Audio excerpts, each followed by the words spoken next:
It's Divas That Care Radio. Stories, strategies, and ideas to inspire positive change. Welcome to Divas That Care, a network of women committed to making our world a better place for everyone. This is a global movement for women, by women, engaged in a collaborative effort to create a better world for future generations. To find out more about the movement, visit divasthatcare.com after the show. Right now, though, stay tuned for another jolt of inspiration. Namaste and welcome to the Divas That Care Network. I'm your host, Gia-Raquel Rose, owner of Airs Above Yoga, and you are listening to Above the Ground podcast. If this is your first time tuning in, our network is in its 14th year and listened to in over 30 countries. I'd personally like to thank you for giving me the gift of your time, as it's an honor to hold space with you. And today we are very blessed and eternally grateful to Jason DeSalvo, owner of Coldbrook Farm, or I should say co-owner of Coldbrook Farm in New Jersey, a neighbor of mine, and a gentleman who I have the utmost respect for and who I share a few things in common with, one of which is sitting on a local nonprofit board, and additionally a passion for all things health related. And we have a little bit of, he has been, I will say, a little bit of inspiration to me as I've dabbled a bit with nutrition, and the reasons for that being health related. And Jason has a similar story, and we've had slightly different trajectories. And so I would love for him to talk about his, and we'll listen with bated breath, and then we can talk a little bit more about why I believe, for personal, ethical, moral, and hopefully health reasons, but that his choice may be better for not just himself, but potentially me, and definitely for our planet. So Jason, thank you so much for being here, and I'd love for you to introduce yourself. I hope I've done you an honor and a service by my little intro myself. Well, I really appreciate it, G. It's great to be here. And thank you for what you do in our community and the wider community, broadcasting through podcasts that are in multiple countries. You've always been someone that I've enjoyed being around. You have a real gravitas, and you feel so centered, and just there's a great aura around you. So it's a real pleasure to be here, to be your neighbor, to serve on that not-for-profit charity with you, and to help kind of better our community and ourselves. So let's see if we can help folks do that. I think you alluded to the fact that we own, my wife and I, my wife of 30 plus years. She's my partner at Coldbrook Farm, and we bought this place in 2019, moving from Montclair, New Jersey, where we were both professionals and, in the typical, at least, I was in the building companies, working very, very, very long hours, traveling a lot. And we both really wanted to get closer to nature. We didn't want to be on the burnout track anymore. So we found this amazing property, and we became its stewards and owners in October of 2019, having no idea that COVID was going to exist. And then we managed to build a farmhouse that is a net positive farmhouse. And we can talk about that later if you want to. We generate more than we use. We both drive electric cars. We have 72 solar panels on the roof. We use geothermal heating and cooling.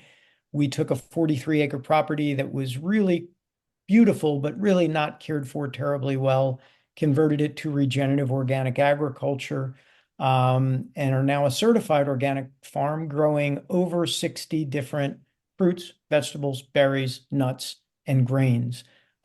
We do all of the work on our farm ourselves, except occasionally. We have one young man who loves farming and is learning it, so he'll come and help us out. He'll give us a day here, a day there, but the rest of the grunt work is done by me and Deb. So along that journey, we've obviously become very close to the land. We started this journey here because we wanted to live a more wholesome life, right? We didn't want to be commuting in a big gas guzzling car. We wanted to wake up in the morning and smell fresh air. We wanted to grow some of our own food. We were definitely accidental farmers. We didn't think we were going to buy a 43-acre property. We thought maybe 3 or 4 acres, maybe even closer into the city. We were originally looking at Harding. saw the prices there and was like, hmm, not sure we can do this. Um, Interestingly, our real estate agent, wonderful woman, Molly Tenero from Turpin, Great um, company. Fabulous company. great company. I know someone else who is a great person working with Turpin on this very project. Absolutely.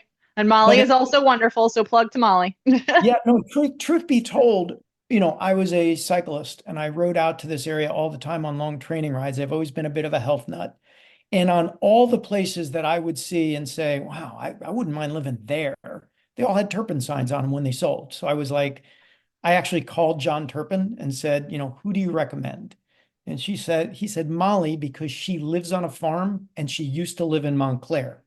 And we were like, oh, there's an analog. Anyway, long story short, um, she said on the first meeting, after she heard about our conservation ethic, what we wanted to do, she said, I think you're going to end up in Tewksbury. And it was way farther away from Montclair than we wanted to be, but here we are. Along the way, as I told you, I've been a competitive cyclist much of my life. I don't cycle anymore because I had a neck injury. But somewhere starting around 10 years ago, even though I exercise, I mean, 6, 7 days a week, and I exercised, when I was training 20 hours a week, right? So I Wow. was really into being fit. I was racing bicycles and I was a competitive cyclist. I could actually compete. I wasn't just hanging on the back. Um, my cholesterol kept going up no Yeah. matter what I did. I ate what we call the standard Mediterranean diet, which was considered to be the healthiest diet you could eat, right? Right. Olive oil, lots of fruits, vegetables, very little animal protein, mostly fish. Mostly fish. Yep. If I had 6 to 10 ounces of red meat in a given month, that was a lot.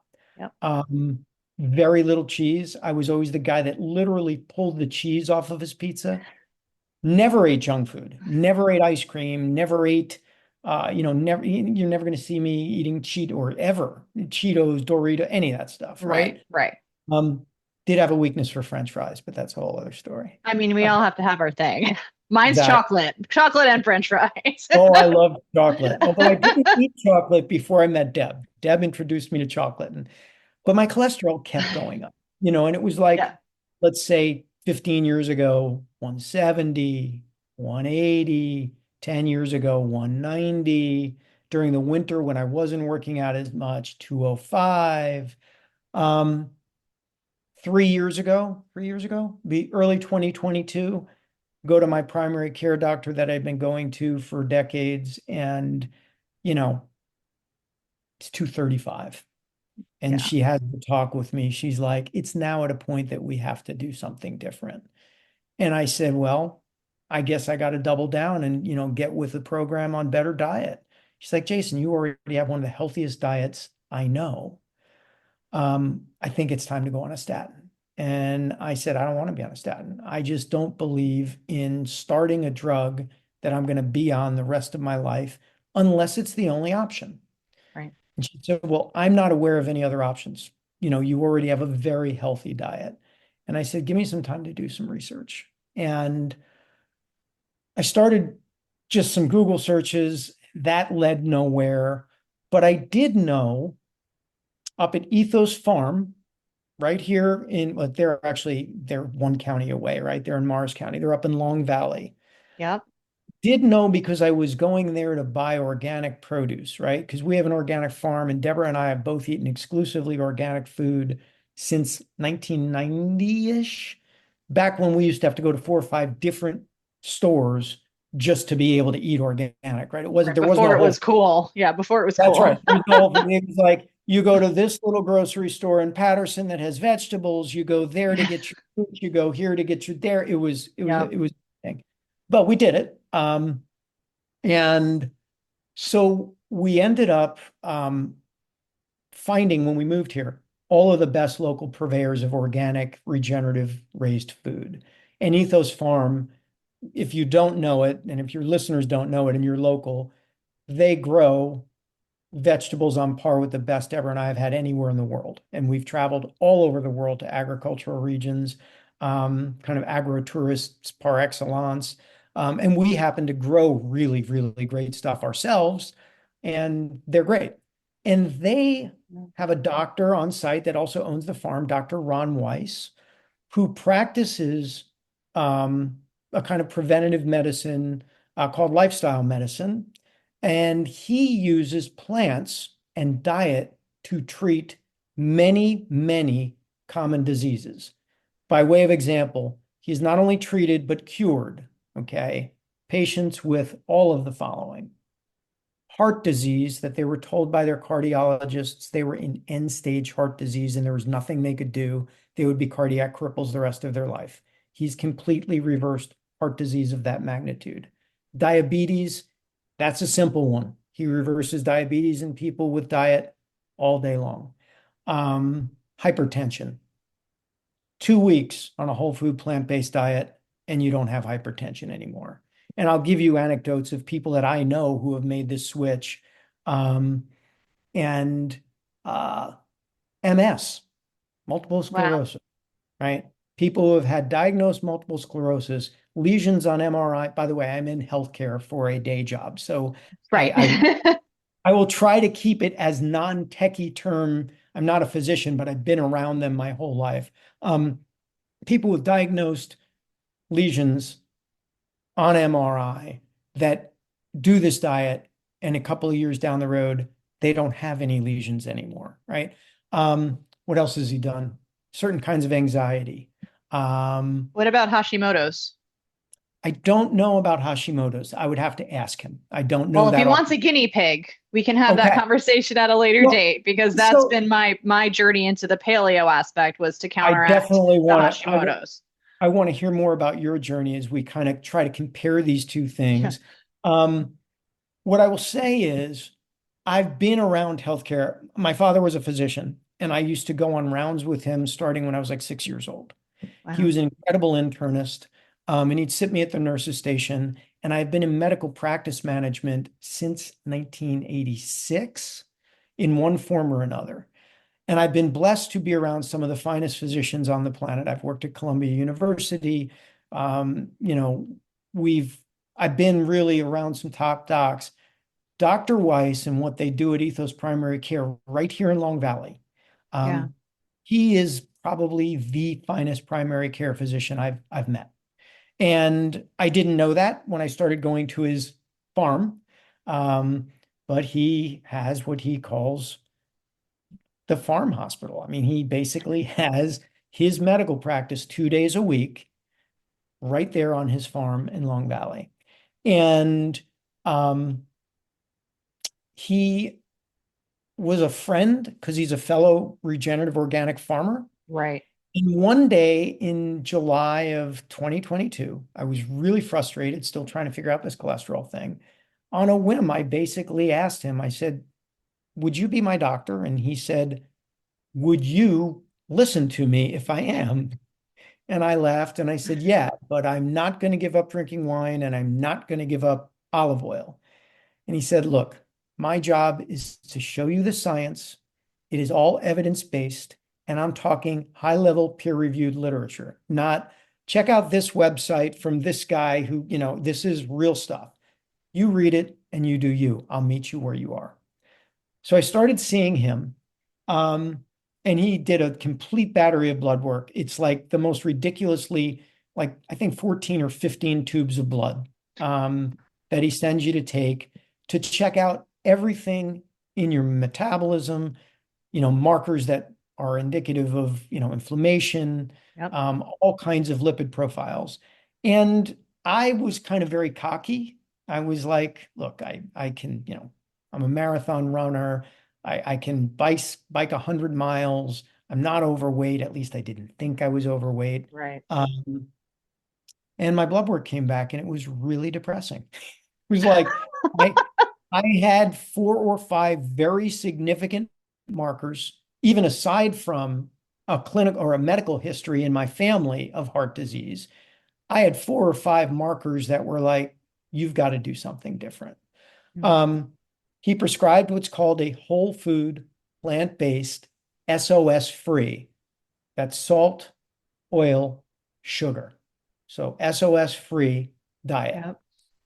In its simplest terms, it's like vegan on steroids, right? Right. So it's no animal products whatsoever, no dairy, no eggs, no dairy, so no cheese, no Right. animal products, no meat, no fish, no products derived from animals, no processed foods, nothing that has added oil, sugar, or salt, right? It's a very, very, very clean diet.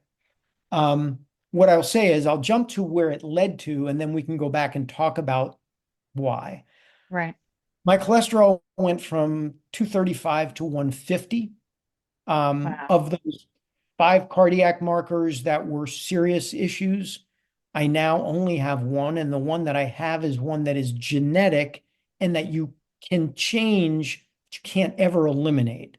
However, Right. with only having that, in theory, I'm relatively bulletproof for heart disease. I went from being 153 pounds to 123 pounds. And this is a guy who thought I was in really good shape. And when I was racing bicycles, I would race in top condition in the middle of the summer. I'd race at about 140, 143 pounds. Wow.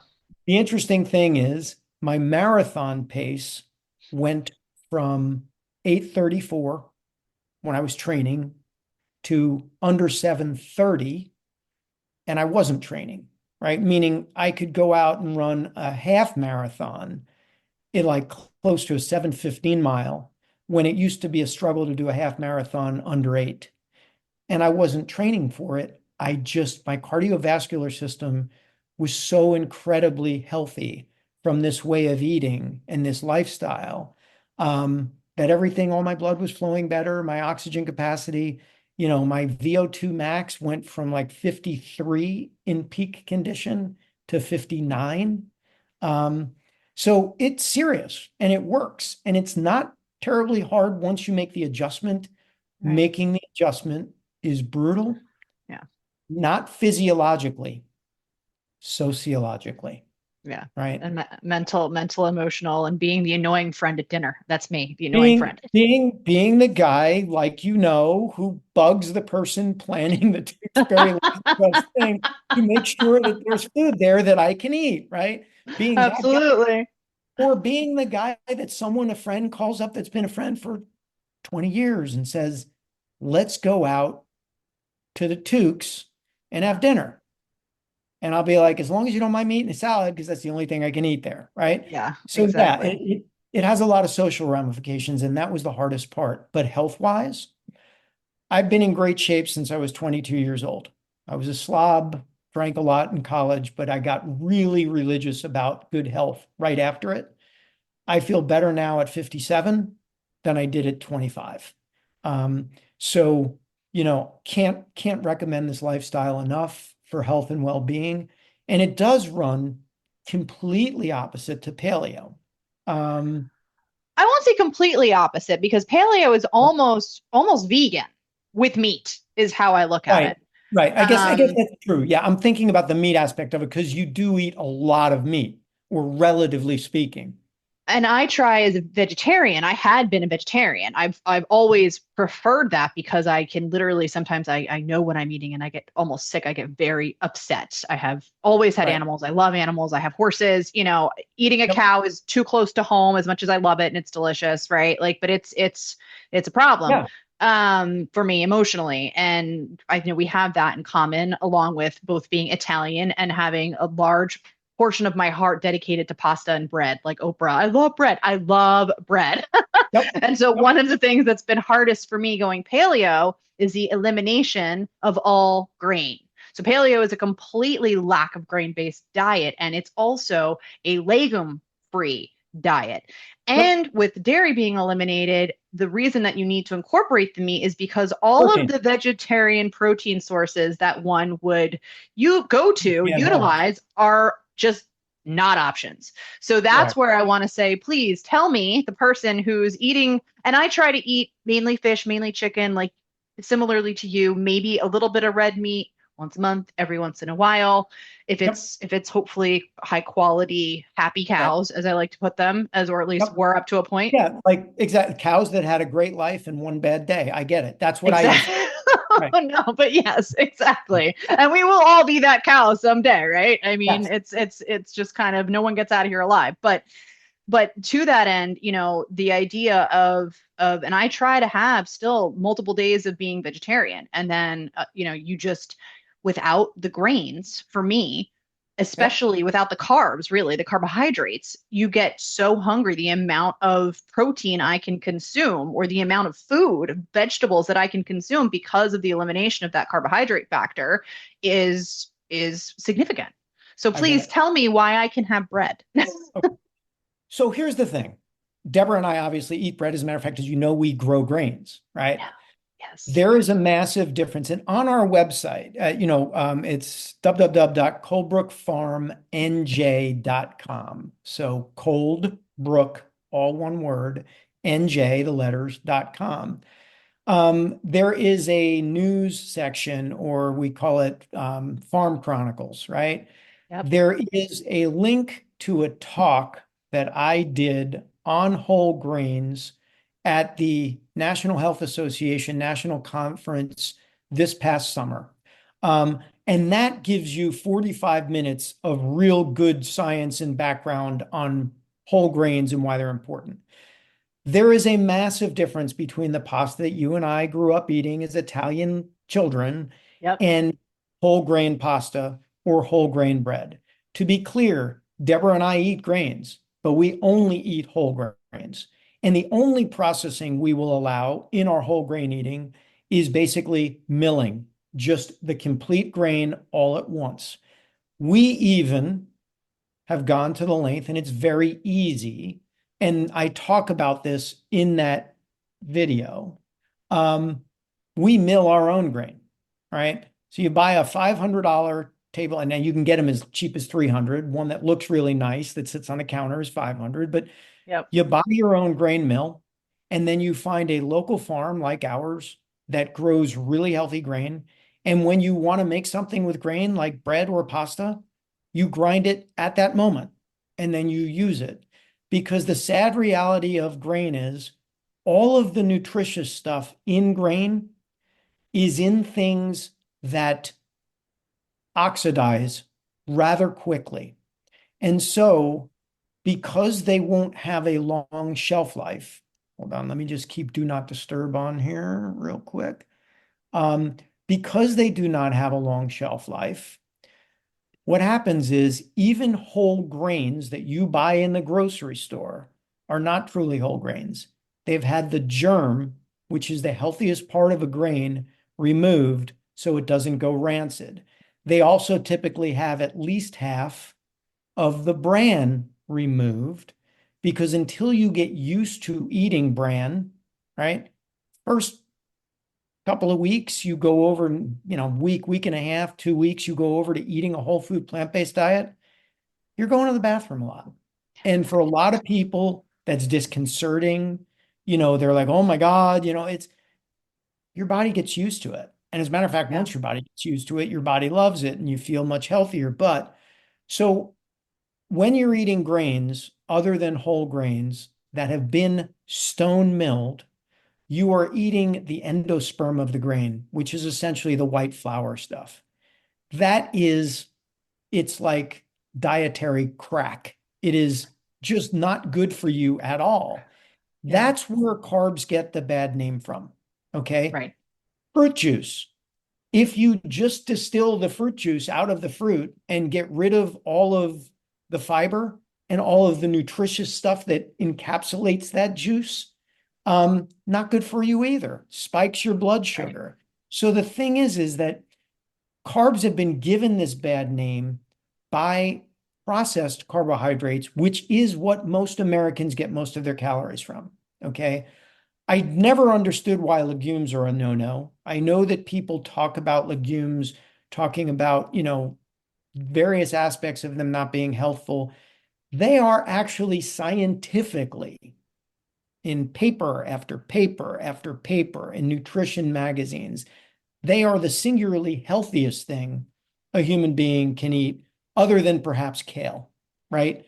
Right. It's so where all of this stuff is in terms of if you are eating whole foods, which incorporates all of the fiber, all the nutrition, not processed, your body does incredibly well by that, right? But if you do what most of us do, which is to have carbs by saying, I'm going to go and have a plate of pasta at a restaurant, Right. you're having white flour, and that's not good for you. It's going to spike your blood sugar. It can cause, it makes you gain weight because there's no bulk to fill you up. You're literally just having the calories. Right. And by the way, you can't even have whole grains. I talk about this in that video. You can't even have whole grains that you buy in a store. Like if you go and get quote unquote whole grain pasta. The fancy At, kind. I watched the video. The fancy kind yep, at the health food store. Even that pasta is still, please continue. yep. As a rule of thumb, when you look at your serving size on anything that says whole grain, that is wheat, okay? If it's a wheat-based whole grain, for every 100 grams of serving size, okay, sometimes you have to do math because it's not always a 100-gram serving, but for every 100-gram serving size, you need to see fiber somewhere around 13% for it to be truly whole grain, which would mean if your serving size is 100 grams, you would want to see your fiber say 13 grams. Right. When you see a 100-gram serving on most pastas, even at Whole Foods, the really expensive quote unquote whole grain, you will notice that their fiber comes in somewhere around 7 grams, 6.5 grams, 7 grams. Why is that? Because legally, the definition of a whole grain product is at least 51% whole grain. Okay. It's not 100% whole grain. All across the world, you can legally call something whole grain with 51% whole grain. The rest of it can be white flour, right? Yeah. It's sinister. It's Yeah. sinister, Well, but that's life, right? So, you learn these things and you find when you start eating whole grain, you don't have the issues that you had. And if you eat really healthy whole grain from regenerative organic farming that doesn't have things like glyphosate in it, most of the time when people are reacting to grain, they're reacting to the quality of the grain they're eating, not the fact that they're eating grain. Human beings have been eating grain for 10, 15,000 years, right. cultivated, right? We didn't used to get sick from grain the way we do now. So all of this is to say, I would say, again, going back to animal protein, right? Because let's touch on that, because that's a very Right. big difference in the diet. Why no animal protein? There is a great book called, it's not easy reading, but I think it's one of the most important books I can recommend for many reasons. It's called The China Study and is written by T. Colin Campbell. He was a very top nutrition researcher, PhD from Cornell. Okay. He actually grew up, I believe, if I remember correctly, I know he grew up in New Jersey. I think it Okay. was in Farmington, and his family were dairy farmers. And his graduate thesis was, because his family were dairy farmers, his graduate thesis was that dairy protein is the healthiest protein there is. Okay. And that's what he set out to prove. And he set up his research studies, and the China study takes you through all of this, reading this. He set up his research studies, and the problem that he kept finding is he was getting exactly the opposite result that he thought. Right. What he was finding is the higher the intake of dairy protein, the less healthy all of the rats in his study were, the higher the incidence of cancer by far. Right. And so as he goes down this rabbit hole, as a completely pro-dairy, pro-animal protein guy, and he goes into it as an honest intellectual person, he comes out the other side realizing there is literally no amount of animal protein that is beneficial to a human body. Okay. You can go up to 10% of your daily calories on animal protein and not be really harming yourself terribly. But like alcohol, like we now know about alcohol, Right. unfortunately, another thing you and I grew up with, right? As Italian Yep. American, Absolutely. I was drinking red wine and water at the table when I was 5 years old, So was right? I. Like a vitamin, right? Yep. Nope. As a matter of fact, one glass of wine a week is worse for you than none. And that is just one of the nutritional realities that exists in peer-reviewed scientific literature from the Lancet. Largest peer-reviewed retrospective study done on alcohol consumption came out several years ago. Same thing with animal protein. If you look at animal protein-based studies that are done objectively by major publications that are not in any way, shape, or funded by the food industry, Right. Of they course. will, they will universally come out and say zero animal protein is the healthiest amount of animal protein. Why is that? Well, because sadly, if you look at the graphs, and what the China study does was the premier from China back in the 50s or 60s, and I may be missing the date a little bit, but his wife died of, I believe it was breast cancer. And he wanted to put serious money behind understanding cancer and whether there was any causality or linkage to diet. And so they did the largest study of nutrition in the world in history. And T. Colin Campbell was one of the researchers on that study, thus the name the China study. Right. Because at the time they did it, China was still largely rural. They were able to look at the difference between not only, they were able to basically isolate genetics. Because everyone, you know how people say it's your genes? The reality of it is, as you dig deep and as you look at peer-reviewed literature, 95% of the diseases of affluence and even cancer have to do with lifestyle, not genetics. It's completely the opposite of what we're told. We're told a story of, I'm sorry, you've got this gene, you're going to get cancer, right? And the reality of it is, genetics load the gun, lifestyle pulls the trigger. And there are example after example after example of people who have the genes, and they do it more in, rat studies and what have you. Right. They have the genes for cancer, but if you eat one way, it's not expressed. If you eat another way, it is. There's a beautiful study that was done with rats, and I believe it's prostate cancer, and I believe it's dairy protein. I may be confusing the protein. It may be other animal protein, and it may not be rats, but I think it is. And it may not be prostate cancer, but I'm 99% sure this is correct. But if you read the China study, it won't be paraphrased. You'll be reading the genuine article, and I really recommend you do it. Yeah. They took, it was rats. They took rats and they fed them dairy, because dairy has a very high correlation with male humans and male rats of causing prostate cancer, right? Interesting. If you eliminate dairy from the diet, prostate cancer almost goes away in humans and in rats. By the way, how many times have you heard in our world, if you're male and you live long enough, you will get prostate cancer, right? More That often than does not, I'd say. Yeah. right. It doesn't need to be true. It has to do Right. with our diet. There's another saying that I love.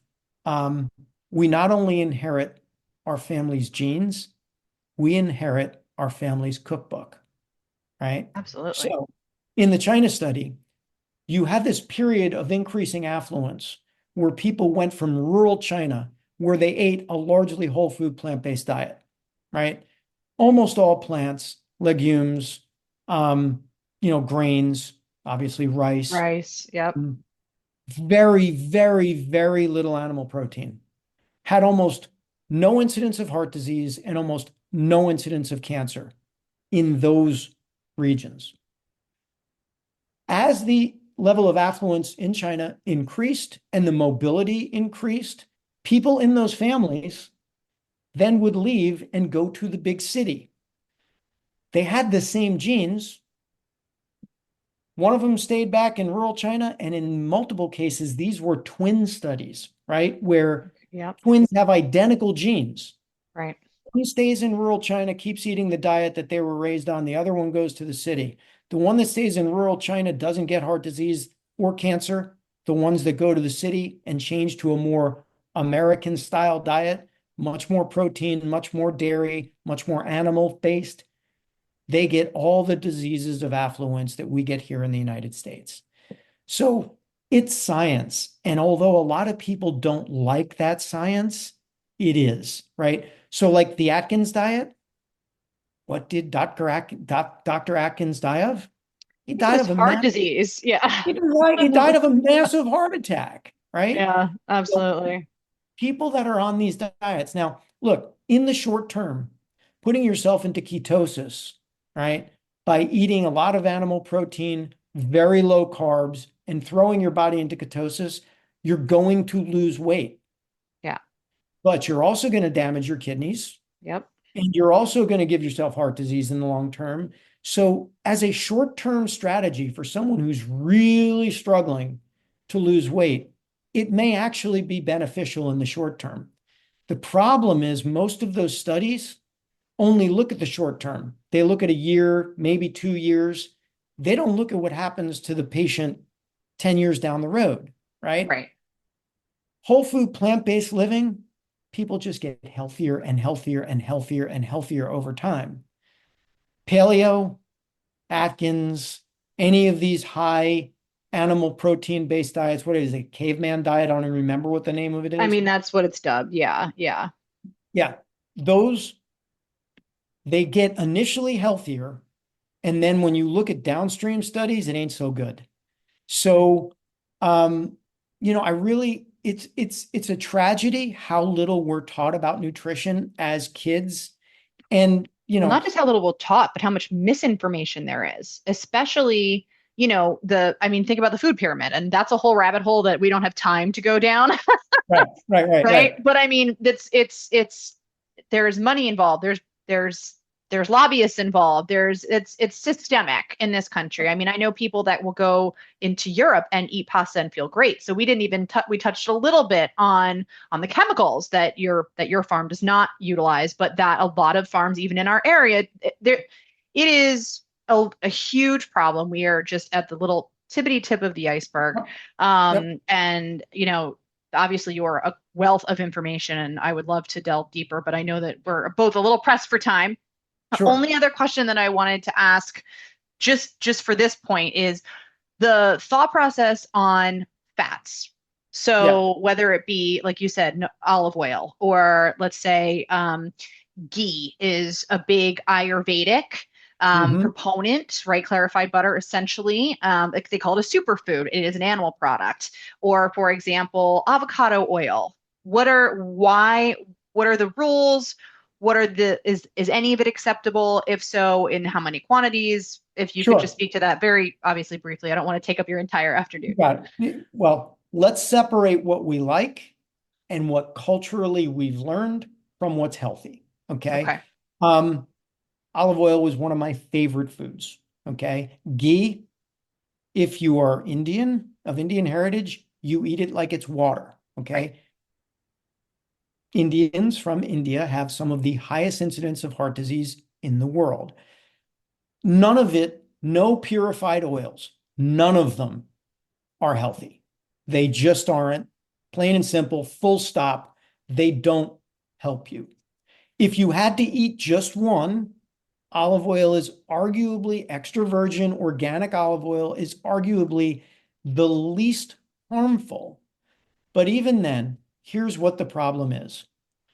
When you have a tablespoon of olive oil, you are eating the fat that's been concentrated out of what is the equivalent of roughly 43 olives. Okay? When you eat, first of all, you couldn't eat 43 olives. By the time you got there, you'd be so sick of them that you'd be like, okay, I'm done. I probably could. I love olives. Okay. I could definitely eat 43. Okay, but I know what your point is. Yes, absolutely. Let's pretend that you could. And by the way, because you're whole food, plant-based, SOS free, let's pretend that you ate 43 raw olives, right? Not cured in salt brine. Okay. Right. So when you're eating these olives, you're getting the whole food with the package that's meant to be there. You're getting all the vitamins, you're getting all the fiber. And what would happen is you would start to fill up, and your body's satiety system, the thing that says, I'm getting full, would probably stop you short of 43 olives. But even if you ate 43 olives, you would still only have eaten the fat content in 1 tablespoon of olive oil. Right. Our bodies were designed for that kind of fat intake. Okay. And as that kind of fat intake, our body can process oil in that volume at that speed. When you give yourself a bolus of fat, meaning you're just mashing a ton of fat into your system very quickly, your body can't handle it. It just Right. physically can't process it. So what does it do? It turns it into fat and cholesterol that Right. has to then be stored. And it either gets stored in your arteries because it's in your bloodstream, or it gets stored as excess fat. And nowadays, one of the reasons we don't want to carry any excess fat, one of the reasons people may look at me and say, oh my God, you're skinny, right? Squint, skinny. And you didn't look fat when you were 30 pounds heavier. Well, it's because, like what we're talking about, there's almost no healthy amount of fat on a human body.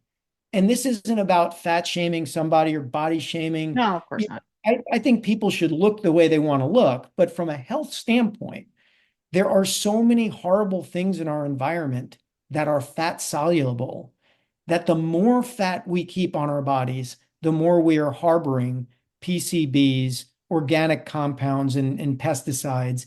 And so Pollutants, yeah. you want to not have that stuff in your body. So adding more fat to your body by eating oils is a real problem.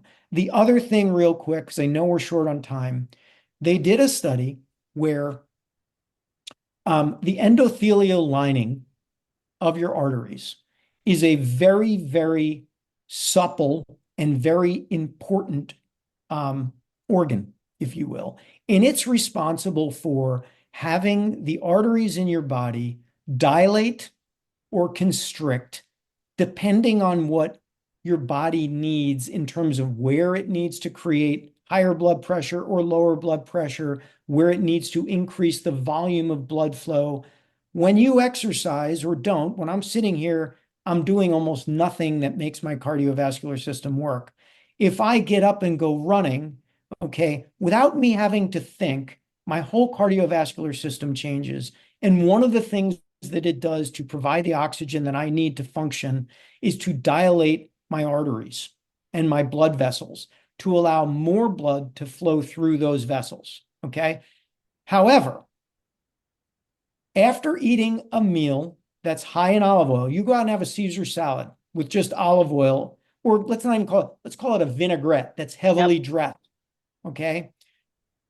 If I eat a salad that has no refined oils in it, and you eat one with refined oils in it, and we do a Doppler ultrasound on our carotid arteries, the most important arteries other than the ones directly in your heart, right? You're going to see a diminishment of blood flow because of constriction of those arteries, because of tightening of the endothelial lining from that oil that is measurable and as significant as 20 to 30%. Okay. Now, I'm sorry.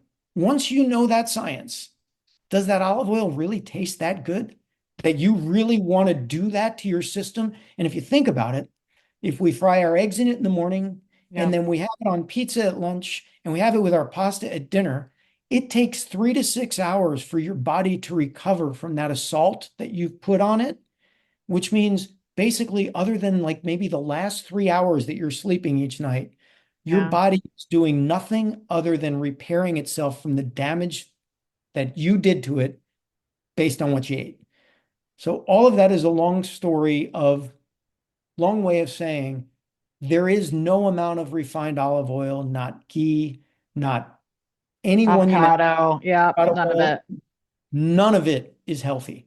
It is all a complete, it tastes really freaking good. It tastes great. I love it. And I will like wine. It goes on the shelf with the wine. Yep. I'll No, find 100%. any intellectual way. I'll find somebody who did a study somewhere that may well have been funded by the oil industry. Right. That I'll read and say, this is good for you. But in true medical-based peer-reviewed literature, there's none of it that's healthy. There are some of them that are equivocal and basically say, if you set aside the effects of weight gain and stuff like that, maybe olive oil isn't that bad. I don't know. Once you do the Doppler ultrasound on the carotid arteries going to my brain and tell me that I'm shutting those bad boys down by 20% by eating olive oil, Not ideal. I just don't like it enough to do that to myself, right? Yeah. So anyway, so that's oils. And Yeah. well, I was just going to say, at the very basic, our body is a machine in theory, right? And if you're trying to go for optimal, the same way we would treat kindly our animals, we want them to eat the best we can. We give them their diet, right? We give them the healthiest diet, whether they like it or not. Yep. Ideally, hopefully, if you're that kind of animal owner, and if you treat yourself the same way, then there's a lot of truth in what you're saying. And Yeah. so, before we wind down, because Jason, we could go down so many rabbit holes, and I thank you so much for being here. Would you please just let our listeners know how to connect with you? I know we didn't even get to touch on it, but I know that at least on your website, there's a shop section they can purchase from your farm, whole grains and learn more about everything that you do. I know we did mention the website. If we could throw that out there Sure. one more time, and any other contact that you're willing to share with the audience. Yeah. Well, so couple of things. It's again, the website is www.cold, C-O-L-D, Brook, B-R-O-O-K, all one word, followed by the letters N-J. Again, that's all one big word, coldbrookfarmnj.com. We sell what we have fresh at any given time. Right now in the store, there's pretty much just our organic grains and our really cool flashy t-shirts, which everyone must have. Exactly. But it has this big word regenerative on the back and a cool logo, and it's all about regenerative agriculture. In growing season, we will have other things. We will probably have later this winter our sunchokes, because we harvest them after the first couple of big freezes. And throughout the year, we'll have various vegetables and things for local people. We ship things like squash and potatoes and what have you. But there's also a lot of the intellectual underpinnings about what we've done here. And you can check it out at the website. It also has contact information in there where you can shoot us an email. It's got our email address on there. I will also say I am really good at responding. So's Deb. And if we can help any of your listeners and they have a legitimate question that is too complex to answer via email, we very readily give out, our cell phone and we talk to people. This is creating a sustainable life. I'm in the middle of writing a memoir that maybe one day I'll actually get done, called A More Sustainable Life. And it's about this journey that we're on of trying to figure out as human beings, how can we be good stewards to this planet Earth? How can we be good members of a community to help increase health, to create like a blue zone kind of situation? And how can we be healthiest for ourselves, both emotionally and physically? We've learned a lot of things along the way. We're happy to share. We're not proud. And as soon as I learn something that's better than what I knew yesterday, I adopt it. And maybe that's one of the reasons I literally went whole food plant-based in a day. I learned about it. I started reading about it. And I was like, I can't refute this. And over 1 month, I went from one way of eating to completely another way of eating, because I wasn't proud. I wasn't sitting there saying, well, this is my heritage. I have to have pasta cooked this way. The reality of it is we live a very short time as it is. Yeah. And our earth needs us to make better choices. I will leave your listeners with one last point, because I know you care about the earth. I know you care about animals. The singularly biggest thing Deborah and I have done to make this earth a healthier place is not having 72 solar panels on a roof, not driving electric cars, not having geothermal heating and power, heating and cooling, not sitting in a house that's so well insulated that I can heat it with a hair dryer. It's going whole food, plant-based, organic eating. That has done more to reduce my footprint on this planet than all of the other things I have done heretofore. And that's just the science. I didn't make that up. And I certainly didn't know it when I spent way more money on building this house than I would have spent had I known that I could have just eaten this way and maybe not had 72 solar panels. Anyway, really appreciate your time, and I'm sorry I talked so much, but you asked some really important, complicated, multi-part answer questions. So Well, I I am hope so grateful. you're very welcome. I'm so grateful for your time, for your energy. Like you were so kind to say to me at the beginning, I echo the sentiment right back at you and Deb. You guys have wonderful energy about you. What you've done for our community and our area is amazing. I hope to maybe have you back again sometime and we can talk about all the multitude of other things, the organic farming, what you went through to create and get that certification. Please, everyone, visit their website and their Instagram. They have an Instagram too, which I will tag, and just learn about all the ways that you too can make a positive impact on your own little neck of the woods and area. And as always, I appreciate each and every one of you for sharing your space with me. So please feel free to share the same with you and your loved ones. For more goodness, follow me on all the socials at Above the Ground Podcast or visit my website, airsaboveyoga.com. And as always, definitely check out my other episodes and all of the amazing sisters of mine at divas.care.com. Find us on SoundCloud, Spotify, Odyssey, Apple, and anywhere else you feel guided. Again, this is Gia-Raquel Rose, owner of Airs Above Yoga, and you are listening to Above the Ground Podcast, where every day is a good one. Thanks for listening. This show was brought to you by Divas That Care. Connect with us on Facebook, on Instagram, and of course on divasthatcare.com, where you can subscribe to our newsletter so you don't miss a thing.